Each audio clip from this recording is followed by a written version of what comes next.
Kindly like, share and subscribe. Gray Hair is a creepy ghost story about a girl who is on the verge of getting married when she starts experiencing horrible dreams about a man with a long, gray beard. Gertrude was the 18-year-old daughter and only child of Mr. and Mrs. Wentworth.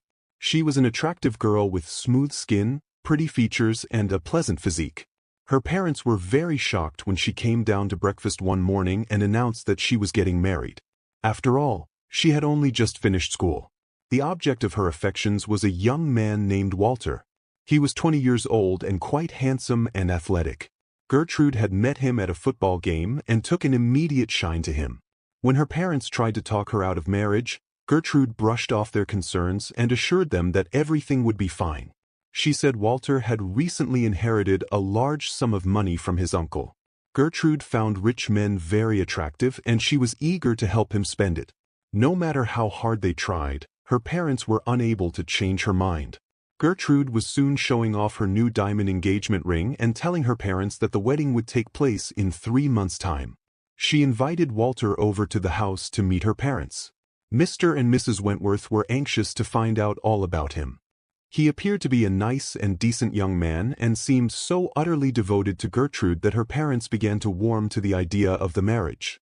When they found out exactly how much money he had inherited, they became even more enthusiastic and invited Walter to stay with them for a few days.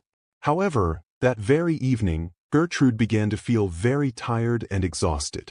The next day, in the middle of dinner, she burst into tears for no apparent reason. A day after that, she suddenly started shaking and ran up to her bedroom, locking the door behind her. She refused to talk to anyone, but Walter finally managed to coax her out. She eventually broke down and told her parents what was going on. She was suffering from a recurring nightmare that was driving her crazy. "It always starts the same way," she whined. "In the dream, I am standing in a room. In the corner, there is a big bed and lying on it is an ugly old man with a long, gray beard. He begins writhing as if he's in a lot of pain. Then all of a sudden he rolls over and falls off the bed. He lands in a black coffin." "Good Lord," said her mother. "That is very odd indeed."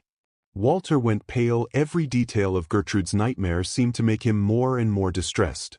"That's when it happens," Gertrude continued.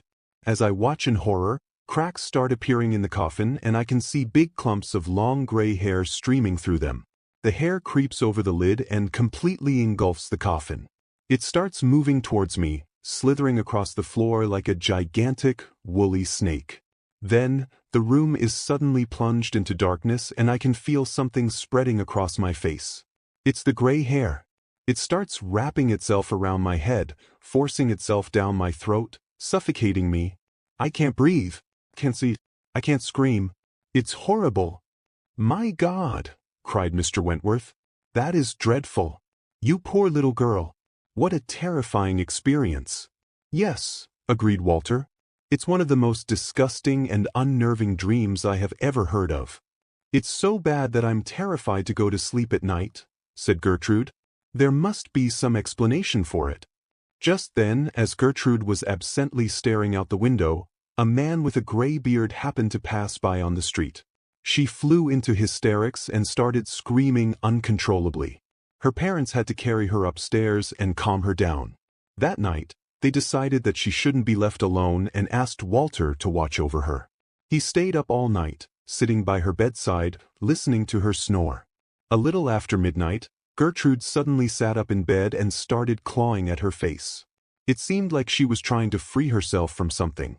Walter jumped out of his chair and started gently stroking her forehead. After a few minutes, she woke up.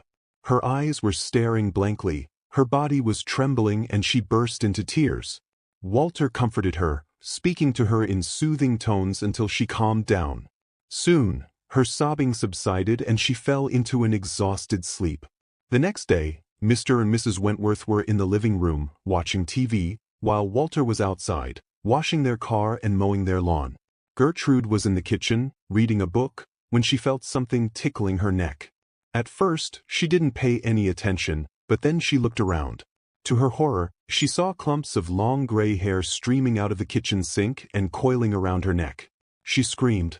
Walter came running into the kitchen, followed closely by Gertrude's parents. They found the poor girl sprawled on the floor. Her sweater was wrapped around her head and her book lay on the ground beside her. Walter pulled back the sweater and was horrified to find Gertrude's face was almost completely white. She was unconscious. Her parents soaked a towel in water and put it over Gertrude's forehead. Together, they carried her upstairs and lay her gently on her bed. She stayed there for the rest of the evening, slowly recovering. She thought she heard the sound of whispering and soft mutterings. Now and then there was an eerie snigger or a chuckle.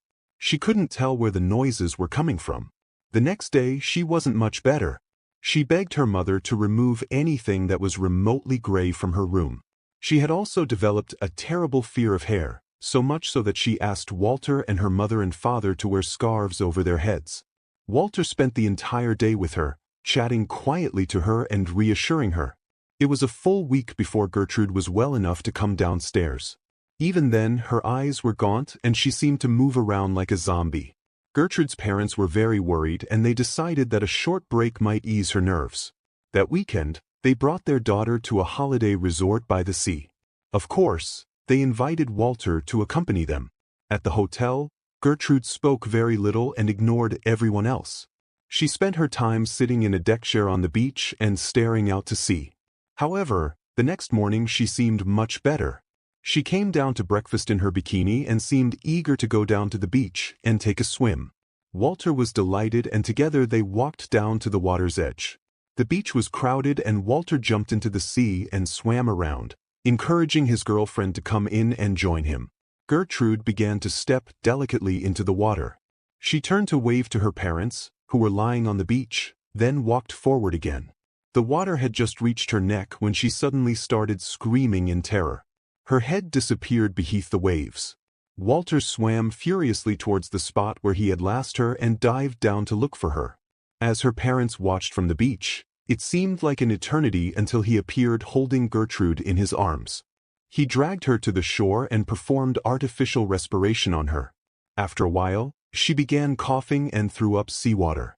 Walter helped her parents carry the girl back to their hotel room and sat by her bedside. The moment she recovered consciousness, she stared at the ceiling with cold, vacant eyes and hissed, "There was someone in the water." "What? Who?" cried her father. "I put my foot on a face," Gertrude whispered. "I could feel it. Then I felt the hair. It began to crawl up my legs and wrapped around me, pulling me down." Then she began to scream and scream and scream, and it took all of their strength to hold her down and stop her from hurting herself. Soon, her struggles became less violent and she passed out. An ambulance arrived to take her to hospital. When they took his daughter away, Mr. Wentworth went back to his hotel room and lay down on his bed. His wife was weeping quietly in the bathroom. He was wondering what would become of his beautiful daughter.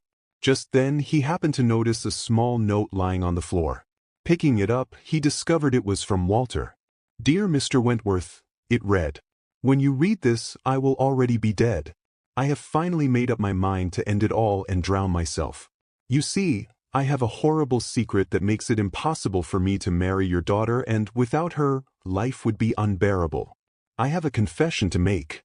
The fact is, I murdered my uncle. I poisoned him and made it look like he died from heart attack. I was his only heir and he was going to leave his entire fortune to me. I couldn't wait until he died of natural causes. I killed him so I could collect the inheritance right now. I know now that it was a disgusting and despicable crime, but I felt like I had no choice. I wanted Gertrude to fall in love with me. I was sure that she would never be interested in me unless I had a lot of money. Now I have gone and wrecked my life and hers. The moment I heard about Gertrude's nightmares, I knew what was going on. I am certain that her attacks will stop when I am dead. Her sanity depends on what I am about to do. When she is well again, I'll just seem like part of a horrible memory. With time, she will forget me. You are probably very confused by now, but it will all make sense to you when I tell you this one fact. My uncle had a long gray beard. Mr. Wentworth immediately rushed to the phone and called the police, but it was too late. By the time they arrived, they found Walter floating face down in the ocean. The following day, Gertrude made a complete recovery. However, she never really got over the death of her beloved boyfriend, and she was left with a morbid fear of men with long gray beards.